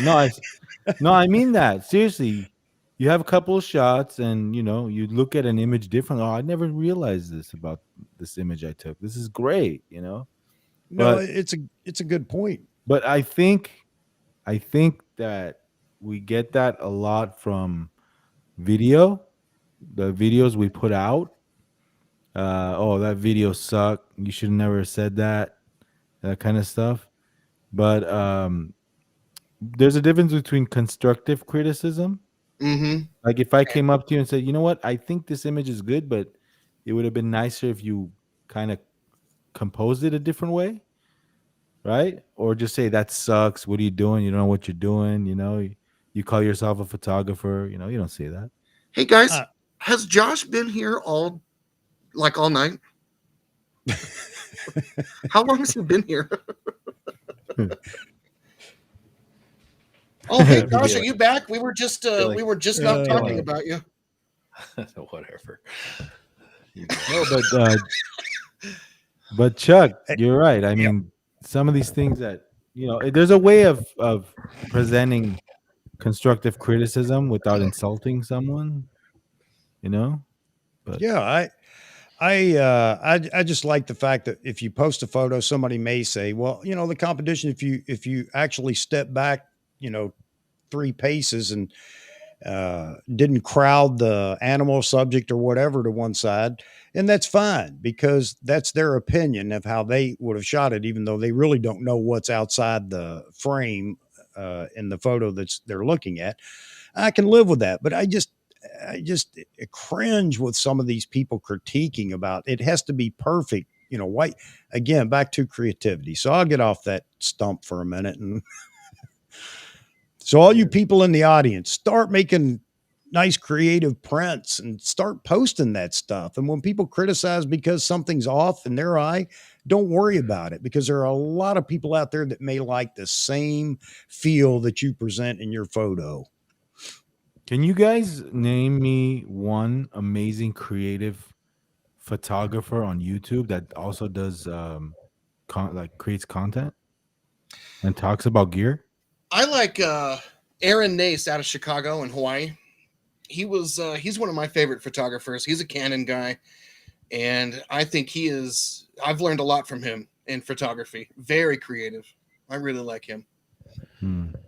There's a lot of good landscape guys. Like Thomas Heaton. I think he's fantastic out of Europe. I mean, look, when I see Peter McKinnon stuff, I mean, he's a super talent, and now he's doing prints where he's selling, limited edition for $800. Yeah. Oh, are you serious? Limited it's edition. Beautiful work. It's beautiful work. Yeah. What does that mean? Like one of each? Yeah. There's a lot of talented people out there, guys. I mean, so many.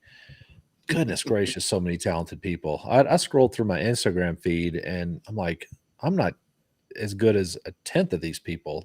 They blow me away. And the editing that people can do now just takes it to the next level as well. So yeah, there's just so much talent out there. I feel like it's a beautiful time because with all this talent, you can see it now. It's not subject to what an editor thinks. I don't need us guys. We didn't have to ask anybody today if we wanted to get on here and do a chat. You know what I'm saying? It's like I don't have to submit my stuff to National Geographic to see if they'll do it. This is a wonderful time for guys like us. We don't need permission. We throw it out there. If people like it, they let you know. You gain more traction. You get more followers. YouTube pays us. When the more views you get. It's a beautiful time. It's a beautiful time. So, yeah, not there yet, but we'll get you there tonight. Yeah, Nigel Danson. Somebody just said, "Yeah, there are a lot. I've seen a lot of. Yeah, there are some. Paul, I can't remember his last name over in UK. Another one, and he's entertaining. Again, that's part of. It's like you, Josh. You make bird shooting and bird watching interesting in your videos, and he does the same thing in his with landscape photography. He's got a wit, might not be as sharp as Chris's, but he has a good time, and he's interesting to watch. So again, I don't want to carry this too far. I really like Zach Arias' stuff. Zach Arias? You heard of Zach Arias? My son just came on the chat too, Julian. Man, it's a family affair here. Hey, Julian. My son looks like the Taliban in this picture there, the long hair. I told him today he needs to be in a rock band. You ought to see this kid. Man, I'm looking at him right now. Yeah. Zoom in and enhance. Come on in here, Julian. Show yourself off. He's around here somewhere. Straight out. Get in here. We want you in here. Start a YouTube channel. Yeah, he said he's thinking about doing it. Good. Yeah, that's funny. There's a guy, but there's a lot of talented people out there, no doubt about it. Yeah, there's a guy. You guys into baseball? You guys like baseball? Oh yeah. No, sir. No. Randy Johnson. Thank you, Woody. You know Randy Johnson? Oh, love Randy Johnson. Used to. Well, he's a full blown photographer now. Oh, awesome. Yeah. He's amazing too. Amazing photographer, I need to check that Canon out. guy, but yeah, I want, you know, he does some good, amazing concert photography. You gotta check his work out. I like it, Randy. He's like a Hall of Fame pitcher, right? Or he was. Yeah, big time. Yeah, no doubt about it. Mr. Sidearm. Yeah, I think there's a lot of creatives out there. A lot, you know.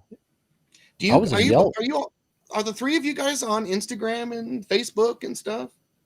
I am. Yeah, I'm on Instagram. Facebook drives me nuts. Can't stand it. But they just tear your images down so much. They degrade them. Ugly. Wow, that's my wife. That's your wife. Yeah. Nice to see my hubby having a great time with so many great photographers. Oh, that's awesome. Thank you, baby. Hello. And these Maribel, I love it. That is a fire name. Yes, that's good. Maribel. That's me, Mighty Bell. Yeah, that's pretty. I love it. It's Bayou Josh. Go and subscribe, and you won't be disappointed. Except when he makes fun of me. I don't have any like social media at all. I never did. So social media for me like started when I got out of police academy and I got on the force, and I didn't want people like looking me up like, you know, Stuart just arrested me, you know, boop. Oh, I just found him, you know, and I'm gonna terrorize him or something like that. So I never got onto social media and until YouTube, until this. So this is the only thing I've got. All right, Josh, here you go. Hey, Terry, it's Bayou Josh. Bayou Josh. Spell it French. Josh. Yeah.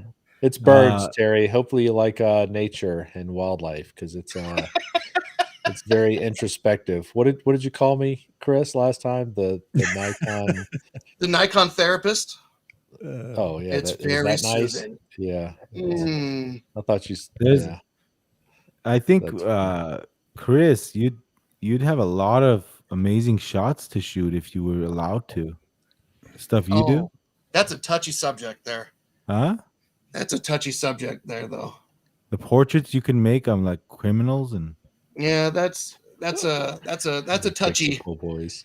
We've had some problems in Utah, and that's a very touchy subject.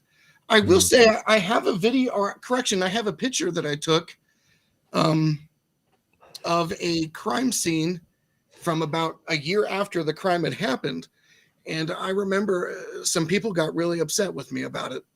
And it was a very big case. It was a babysitter that had been murdered and dumped up the canyon. And, you know, about a year later, I was actually shooting with Canon. And I went and I took a picture of the site because it's a very macabre, very dark image, especially for something like me. I don't really shoot that kind of stuff. And a lot of people got upset about it, but I mean, obviously it wasn't there during the crime being committed, you know, so I mean, it was. I had a client hire me. They didn't tell me it was a funeral. So they're like, oh, be here at this time. It's an event. No. Yeah, it's an event. So I'm driving up and I'm like, wait a minute. It's taking me to a cemetery. Hey, Greg. So he wanted me to shoot their relative's funeral.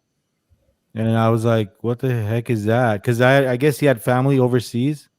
And they wanted to document the funeral and, you know, take pictures of the open casket. And that was the last time I've ever done that. I mean, first and last. So we have a children's hospital here in Salt Lake, and they asked me to do photography for post-mortem for children that had died. And the parents want to hold, you know, the infant. And I just was like, I can't do it. I couldn't do it. That would be a tough kid. Yeah, it is. And I've seen those, some of the photographers that do that. Now I think it takes a lot for somebody to be able to do that, but it's big for the parents that have a stillborn child or they only live a few hours. if that's what they want, I think it's important that somebody's willing to go do it for them. Well, So I think it's important when you're documenting history, because we're not only documenting the good, things that happen Right. in the world, we're documenting the negatives too, especially in war.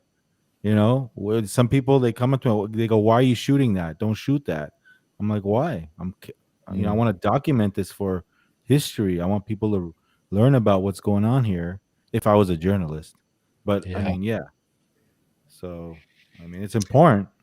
I would like to do more like photojournalistic stuff. I would like to do that, especially like out of the country or something. That would be kind of neat. But I don't know. Like, I'm not quite ready to give up my 9 to 5. That'd be cool. Yeah. I could totally see you doing that. Oh yeah, it'd be fun. That'd be a blast. I'd take you with me. Yeah.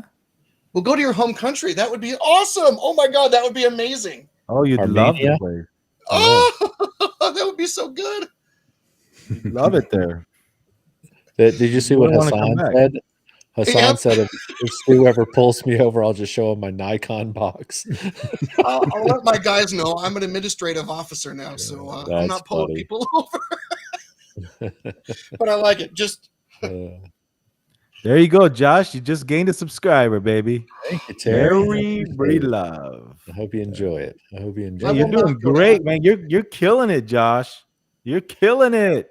A lot of average guys. And rightly so, brother. Rightly so. It's the Thank voice. you, guys. It's the voice, huh? The voice, the photography, the videography, the way he. I love it when you start your videos with, "This is a story about." I love that, and then you go off into whatever you're talking about. That's my favorite. I got away from that for about. You did? I know. Videos. I need to go back to that. All right, you're right. This is the story. This is a story about whatever. Speaking of that, hey guys, has anybody seen? I just found him on YouTube. Peanut Chew. Okay. Doesn't ring a bell? No. He's a wildlife or bird photographer, and he's down in Jersey, and he's actually fun to watch. Out taking photos of birds, and he starts all of his videos with Mr. Peanut, Mr. Peanut meets the falcon, and that's what he's shooting today. Mr. Peanut and the shark eating seagull. He's actually a good photographer too. I'm going to try to get him in here one night. That'd be fun. I need to check that out. Yeah, he's a lot of fun to watch. He's got a few videos out now. He's starting to work on that. He's got his parents in one of the videos saying Mr. Peanut needs a Z9, and he uses his parents in it. It's really funny. It's really good. But give him a look. All right, I will. It blows me away with the algorithm. Just pops in your feed sometimes. What's that, Vahagan? Here's why it's so important to collaborate with other artists. Charles Davis. I've been a Josh subscriber since I saw him on Vahagraphy. Yeah. See? It's so important. Like, and now Chuck, it's so important to just be cool with everybody out there, you don't got to be a dick. You don't have, excuse my English, but you don't, you don't have to be an ass. You know what I mean? Just be cool. Well, I say rising tide raises all ships, right? When things are going well for everyone, bring people along with you. It's worth it, right? I mean, it's such a beautiful hobby. First of all, what we do, it's something that's so inclusive and so inviting. I just can't imagine saying no to people that want to share in that hobby with you. It's a way to try and eliminate the toxicity that we were talking about earlier too. That's nice. Yeah. Here's a question that I kind of want to get into from I Am Hassan. He says, after the Z9 and the Z8, where do you think Nikon will go next? Or to the Z8. So just ZX. Like next year, the ZX, What do you guys think the Z8, if there is going to be a Z8, what do you guys think that will have? I'll tell you. What will happen? Tell me more. Where do you think Nikon will go? The Z8 will not happen. Okay, there will not be a Z8. I'm just predicting. I don't know firsthand knowledge. Okay. There won't be a Z8. There'll be a Z7 III. Okay. Okay. The Z9 will be a Z9 II. Okay, with dual processors, because they always do that shit stuff, and some more improvements, and then maybe about 4-5 years later there'll be a ZX. Wow. Okay. Yeah, but I'm not talking specs. I don't know about specs. Well, yeah. I mean, who knows? I every iteration of camera that comes out, I think to myself, what else could they possibly do, right? How am I going to buy this? Yeah, exactly. And then when all that auto eye focus came out and all these computer programs now, I can't even imagine. I mean, set your camera up and put it in the car. It drives you out there and, and it picks the right spot. It lets you know you're in the wrong lighting. I mean, who the heck knows? I mean, it's absolutely absurd how easy things are now, because let's be real. The pictures aren't getting better. It's just getting easier to take good pictures. Good point. Yes. So does that make sense when I say that? Yeah, yes, so, absolutely. You still have to. The pictures are looking crappier now. Well, I mean not as far as quality, no. As far as Yeah. creativity. Yes, maybe so. What I am saying though is that in the hands, if someone was really good with a Nikon D3200 and they get a Z9, it's going to be a lot easier to make those images they were making with a D3200. That's my point. So I don't think anything is happening in these computers now, because that's what they are. They're computers. I don't think anything's happening that's making images that much better. Marginally better, right? It's just things are marginally better every year. Yeah, it's just getting a hell of a lot easier. No, you're absolutely right. Focus is crazy to me. I mean, we went from having to thumb down to move the autofocus point to now just it figures that all out for you. And now Canon has it where yeah. And now Josh, Canon has the technology where it just moves the eye to do it. So yeah, Josh, all that aside, all the technical focus, speed, and tracking aside, you get nice light, you get a killer lens, you get a nice lens from 3-4 decades ago, the 105 2.5 prime lens, the one that they used for that Afghan girl. That lens, manual focus lens. That's an amazing lens, by the way, the 105 2.5. Great lens, killer light, great lens. Look at Leica's philosophy. Leica has killer glass. You get killer light, and you have great photography. It's all about creativity. But as far as like focus speed, sports photographers, birders, yeah, you need all that to capture that right split-second moment. Yeah. So. Well, and the three things still matter. It's subject, background, and light, right? I mean, what subject, how interesting is it? Are you getting it in good light? And do you have a decent background? Are you telling the story in a way that it's compelling? And that's not going away. So no matter how crazy all this technology gets, you still have to compose a shot. And I'll say it again, there are a lot of people out there that do a great job of that. It's just getting easier and easier and easier. Yeah. So that's I where think technology is going. If we mix those two, it's just like my bucket list photo is the kingfisher with his beak touching the water. Okay. There are a few of those photos out there, but it's obviously not one of the easiest photos to get. However, and I said this in my last stream, I wore a gimbal, the Wimberley gimbal head out on my trying to follow a kingfisher one day. But with the Z9 and the technology, now we have 3D tracking and high-speed frame rates and, all those things. What are the odds that I'll be able to do it here soon? I think a lot better. It sounds terrible, but that's the truth. I mean, anybody that's ever tried to catch one, and I know, Josh, you have. Yeah, come out to Boise. It's impossible not easy. to see. Yeah. Well, now you're talking 120 frames per second at 11 megapixels. That's where we are now. So think about that in 1 second, how many frames that is. And if it holds focus through that entire thing, it just made the impossible, not improbable, but very possible and very likely. Yes. It's not even a matter of, can you get it? It's when are you going to get that shot now? So be happy, Chuck. The time has come. You will now get you'll get that image. It's time. Yeah, and with all my local folks around here, I'll be the king of the hill, man. But little do they know.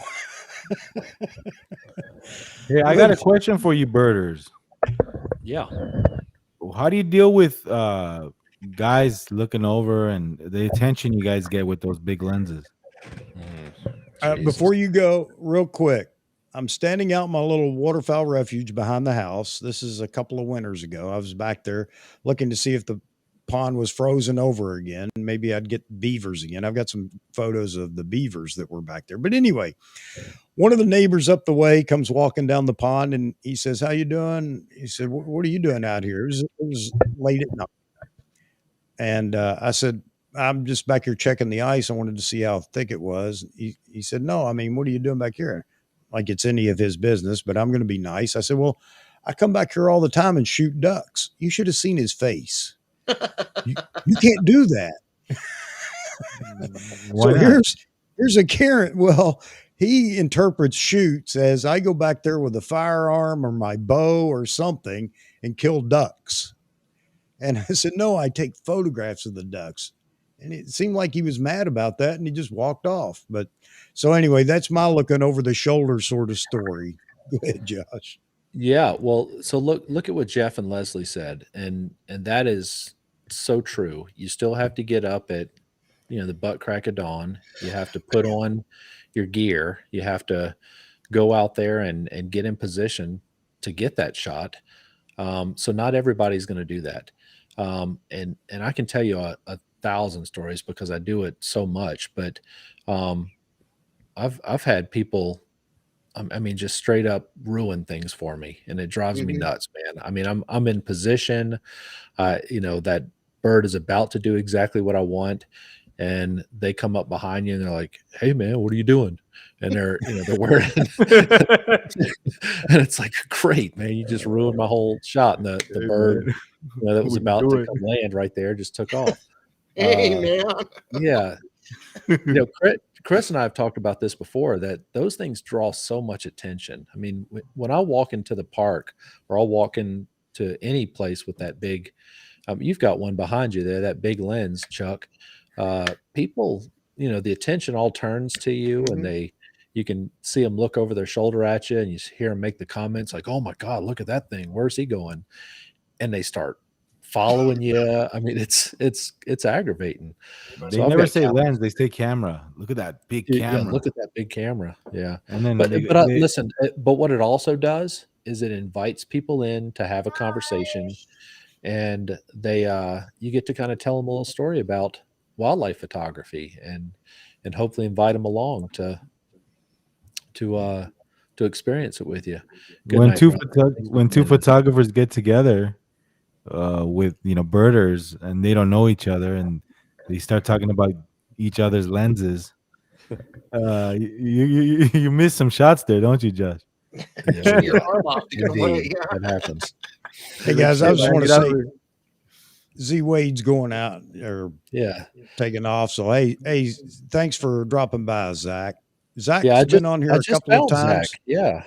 Yeah, he's going to be on Saturday night for you guys. Just so you know, Saturday night I'm going to have Zach on here, Z Wade Photo, Ryan Troy. I don't know if you've seen his channel yet, but he's a real good up and comer in the YouTube community. He's a Nikon fan, and T-Mid, and it's all going to be about portraits. I've received a few comments, people saying, "Will you quit talking about the Z9 shipping?" Wait a minute. When is this? When is this happening, Chuck? Saturday night at 9 p.m. And they'll be on. And I mean, that's why I have them on Saturday night, because they're all portrait shooters. So I'm going to do the same thing with them, turn them loose and let them discuss portraits, and we'll have a whole other crowd in here watching. But each week, every Saturday is a scheduled live stream, even if it's just me, which it will be Christmas because I'll probably still do one. That's on a Saturday. And then on Wednesday, Wednesday is not a guarantee, but if there's anything going on that's of interest, then I'll do a Wednesday night stream, which I haven't missed a Wednesday yet. So it's almost a scheduled stream as well. But awesome. I just wanted to throw that out there real quick before everybody got out of here. Man, Awesome, I don't know how you yeah. do all that, man. You are a machine. You are a No, machine. brother, let me tell you, that's why I do live streams, because YouTube does the rest. I shut it down at the end of the stream and watch it pop up as a video. Do you? I'm not like you don't put keywords in your titles or description? Yeah, I do when I remember. See how good I am? Not. I'm having fun. That's good. That's what it should be, yeah. Agnetha says, "What are your favorite lenses?" I'll go first on that. 400 2.8, 200 f2, 105 1.4, 58 1.4. So is it just every lens you own, or no favorite one lens? I would have to say the 200 f2. Wow, that would be. I would love a 200 f2. That's another bazooka lens there. I would love that. Yeah, that's my favorite. I think my favorite one that's glued onto the front of my camera is my Tamron 24-70 2.8. That's great. If you ever see anything that's got my name on it, it's been through that lens. So that's probably my favorite, most versatile. Is your name engraved on it? I should. I'm gonna do that. I'm gonna say Chris was here, right there. For me, this may sound crazy, but it's the 105 macro lens. I've said this before, and I'm known for bird photography now, I guess. But if I had just one lens that I went around, I mean, you see so much of the world with that little macro lens, man. It really makes you just dive in deep and closely examine stuff. Some of the best pictures I've ever taken in my life are with that 105 macro. Incredibly sharp. Plus you can do portrait. Plus you can do landscape. Is that the G? Lens. The G?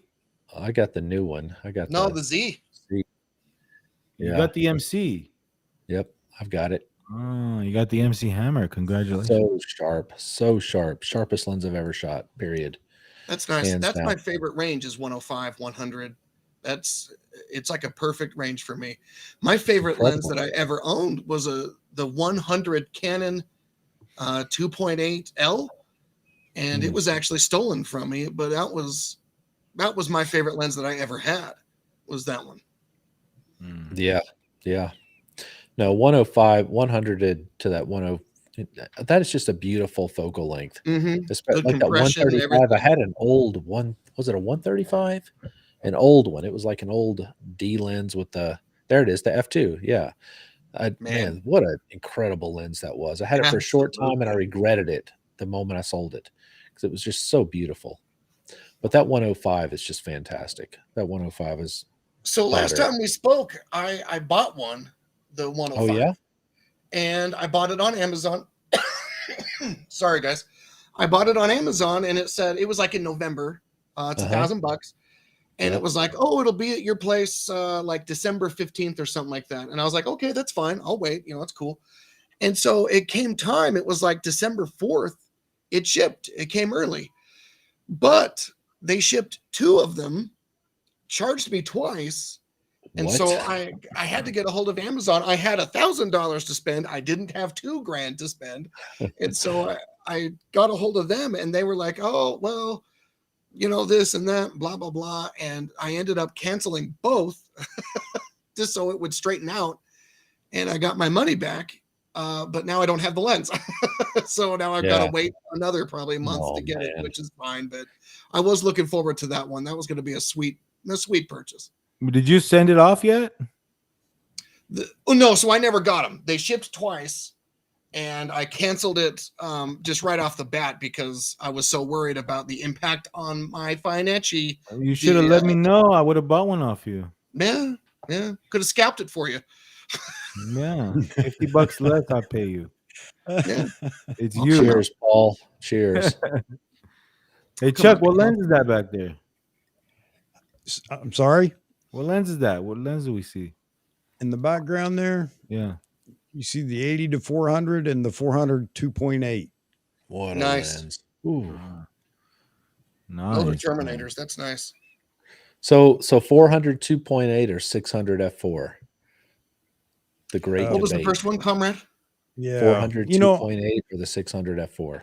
I said the other night, Josh, I jonesed for a 604 for a long time. I really did. I just, it's just the perfect focal length for so many things. And what a great lens. I don't know personally. I haven't used it, but I know you've used it. But anyway, never got it. But I got a great deal on a 400 2.8, and I fell in love with that lens. That's a 20-year-old lens, and it's just fantastic. Oh, yeah. It's not a VR. No. That I had that same lens, and that the 600 that I have back there is the same thing you've got, that AFS version 2 D lens. Yeah. And so here's my thoughts, and I had that lens as well. The teleconverter lived on it, right? So it always had a teleconverter on it, which made it a f4 580 or whatever it was. Yep. And I thought, I mean, why on a 400 2.8? On very rare occasions was I close enough where I pulled that teleconverter off. Now, was it awesome when I was shooting at f2.8? Indeed. Incredible. Yes, it's incredible. Yeah. Yeah. But man, I just lived with that teleconverter on it. Therefore, I went with the 600 f4. But yeah, man, what a great lens, man. That fast glass, until you own it, you just don't get it. It's just so good. That big old 600 or 400 2.8. 5 or 6 years ago, I ran across a guy that does portraits with a 400 2.8. Yes. Yes. And it sounds ridiculous, but his portraits were just unbelievable. Yeah. Yeah. Yeah. I knew a guy that did it with a 300. Completely agree. Yeah. Yeah. Exactly. I have a question for Stewblue. Not to change the subject, but I want to know. I want to ask you this because I don't want to forget. When do we see another video from you when it comes to creative, intros and stuff? I've got one for the Lord of the Rings because I'm doing those Peter McKinnon lens filters here. Yeah, is that worth all that money? To rule them all. I'm doing that, and then I've got one for I've got a new bag coming, and I'm gonna do a song called "Girls on My Fanny Pack." You heard it first. Nikon, make this man an ambassador. I want to see more double vision. Oh, all right, you got it. We want to see Chris. And maybe White. some makeup stuff. Like kind of like what Eddie Murphy does with his characters. So, you know what? That's a really good point. So the reason that I don't do a lot of like wardrobe changes and stuff is because, like, I don't know how you are with your friends and stuff. I don't really have. No, I'm kidding. But when I'm with my sister and the guys that I work with, it's, hey, I'll see you, buddy. Love you. It's a big deal for us to do like movie lines and just have the inflection just right, that they just know what you're doing and know what you're talking about. And so that's why I don't believe in like, oh, I got to go change. I got to go put a wig on, or I got to go do this or that. And so that's kind of why I do that. You going to bed? Oh. Okay. See you, buddy. Good night, buddy. Hey, Josh. Yes, sir. You go to YouTube. Did you think you'd be in a live stream for almost 2 hours? Studios. It's been 2 hours? Almost. Holy smokes. Time flies when you're having fun. Exactly. Awesome. That's the way this has been since I got it going, and this is exactly what I wanted. And I'll hang around because everybody has a good time. Let me just add this to that comment. Do one for me, yeah. What? Wardrobe change, makeup. Okay. Do one for all right. me. I'll get a wig. It's a request. I want to makeup and stuff. Do you have a character you have in mind? What do you got? You use your creativity, man. I don't know. All right. Do some nice intro for your next review. All right. All right.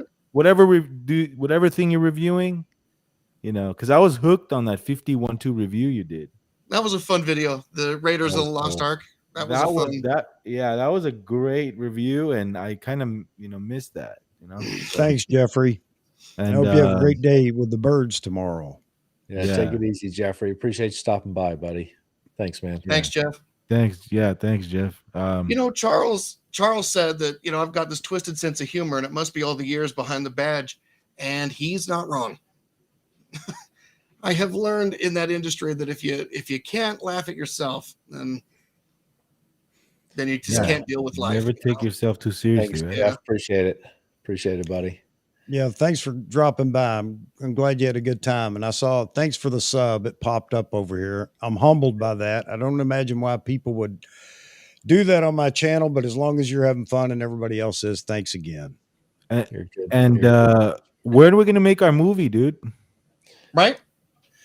Matt Irwin wants me to do like 120-minute, like nonstop with the Z9. And I was like, I don't think there's a memory unit on planet Earth. I'd have to make it out of mithril to be able to record 8K for 120 minutes. No, I'm serious. Let's do something, man. And Yes.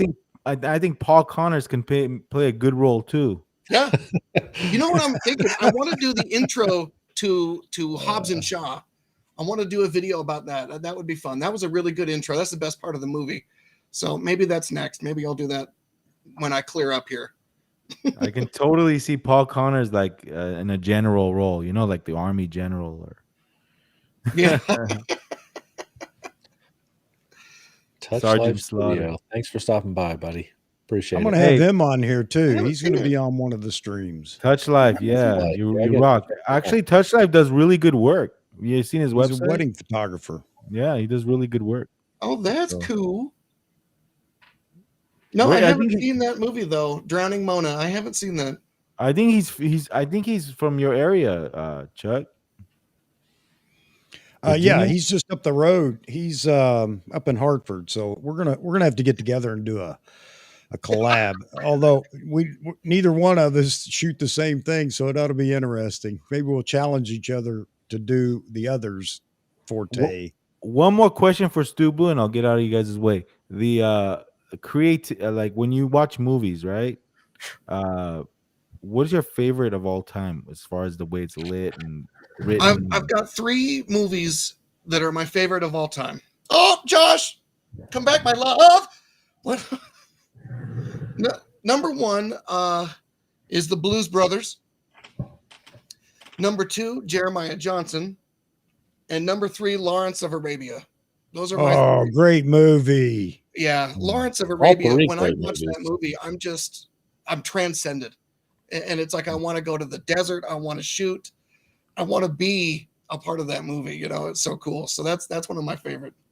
I've been there. I've been over to Aqaba, and oh man, great movie though. All right, sorry to interrupt.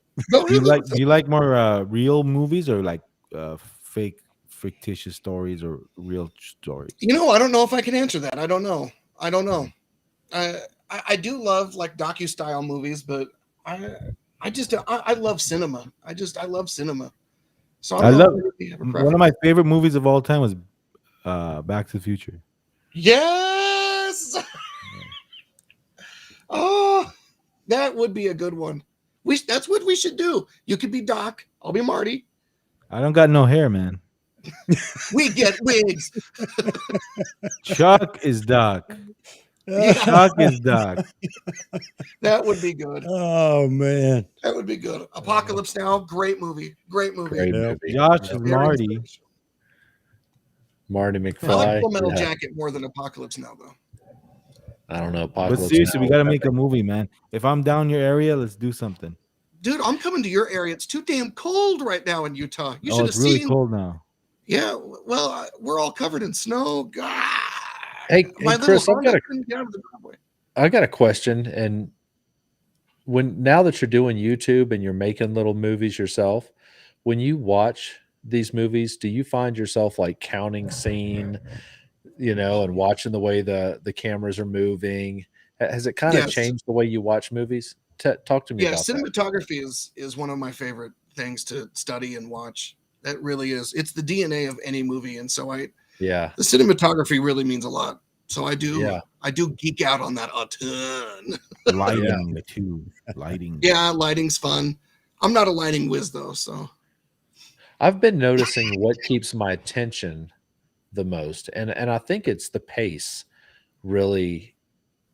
Like Quentin Tarantino movies, just the way his Right. pacing is, right? It's like 9 seconds, 4 seconds, 9 seconds, 9 seconds, and then boom, and then he zooms in on a face, and it like really draws you in, and you get really tense, and then it's 9 seconds, 4 seconds, 9 seconds, and the way he transitions, it's almost like a rhythm, and I never His noticed that until I evolutionary started YouTube. in dialogue.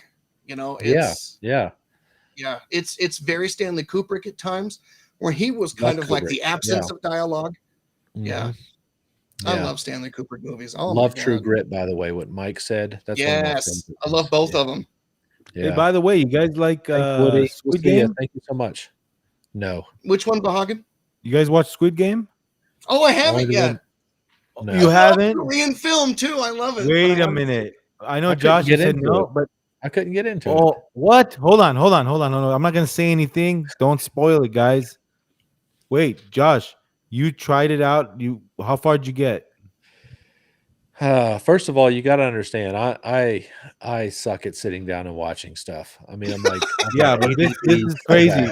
How far did you get? There was like a head turning, and everybody was running to a thing, like they were That's playing it? red light, green light. I Oh think man, that's it, buddy. That's all I got. That's all I got. I Oh couldn't get man, into it. I'm gonna start it. I'm watching Cowboy Bebop right now because that's some of the funnest, like what Chuck was talking about, that over stylized look and stuff. It's some of my favorite. So I'm into that right now. I'm watching that on Netflix. Saving Private Ryan. Yeah. Ozark is a good show too. Ozark was great. Yeah. Dances with Wolves. I love that movie. Paul mentioned it. I love that movie, or Mike did as well. And it was John Barry did the soundtrack for that. And one of the best soundtracks of all time. Oh yeah. And yeah. that's that probably Last my of the biggest. Mohicans. Last of the Mohicans was a great Yeah. soundtrack. Yeah. Yeah. That was two different guys did that soundtrack. So you have the theme, and then you have all the filler music was done by someone else. But hey guys, yeah, that was a good one. Chuck, Yep. Sir, Vahagan, Chris, I Yes. gotta go, boys. I know, right? I'm thinking of my schedule tomorrow and where I have to be and what I have to do. It's a snow day. I gotta start getting ready. Yeah. But hey, right, Chuck, Josh. I can't thank you enough for having me on. I appreciate it. Thanks for the invite. You guys are fantastic friends, and I look forward to doing many more things in the future with you. So thank you so very much. And this is Josh checking out. I appreciate that, Josh. Pleasure was mine Hey, and the Josh. audiences. I know that they enjoyed you being here too. Absolutely. So thanks for coming I on. love you. Thank you Stay so safe, much. Boise. You too. Have a good night. Rock Bye-bye. and roll. Oh, Out of Africa. Oh God, I love that one too. That's and the music in that is gripping. Yeah, that's cool. They did. We're looking down on you now, Stu. I know. Should I do this? Oh man. What the dick's upstairs making noise? God. Yeah, so I don't know, crazy stuff going on with Nikon. But if you guys ever get your cameras, let us know. Yeah. Oh yeah. Anybody in the audience, come on, somebody pass information to us. Let us know what's going on. I know NPS are a few people that say they have it coming. Not all NPS members, but a few. So I don't know what that's about. Yeah, you, no one. you guys I know will be the first to know when I get it. Hey, me too, buddy. Box for me. You'll be the first to know when I know that it's shipping. Yep. Anyway, guys, this was fun and exciting. Yeah, this was good. Thank you, Chuck, for having us. No, guys, it's nothing without you all. So I appreciate you guys coming on here, and I want to continue to do it. So anytime you want to jump in a live stream, you know what the schedule is, Saturdays and probably most Wednesdays as well. You're welcome. Just shoot me a line saying you want to join. You got to get Paul Connors on. All right. I want to hear his stories. Okay. All right. So Paul is a wedding photographer mostly? Is that? No, dude, he's an army photographer. combat cameraman. Yeah, Let's do it. He's retired though. All right. But yeah, he's got stories. F5 saves his life. Cool. You I bet gotta airborne all the way, Paul. You're absolutely right. Nothing worse than being a leg, right? You got to be in the Army to get it. Yeah. So. All right, comrades. All right, guys. I'm gonna rest my voice. Yep. You go do that. Go get some rest. Take some NyQuil. Oh God, yeah. I've got a host of drugs I'm going to take upstairs. So, question real quick. You go to work like that or? No, sir. No, sir. No, sir. You can't drive. You can't shoot. You don't go to work. So. Good night, everybody. Yep. Night, All right. Chuck. Good night. Good night, Chris. Great. I love your channel, bud. Thanks, man. I appreciate it. And, again, thanks to you guys. I really appreciate you coming by. And I really appreciate all the folks in the audience. The questions were great. Sorry we didn't get to every question, but that's my intent, is to keep you guys engaged in whatever conversation we're having. So thanks again. I appreciate it. I appreciate it a lot. I'm humble. Thanks, guys. Everybody that's commented, thank you. Yeah, Nick, let me know. Yeah. Stay blue, comrades. I love the comrade. I really do. It's the equalizer. All right. Love you guys. See you. See ya. All right, folks.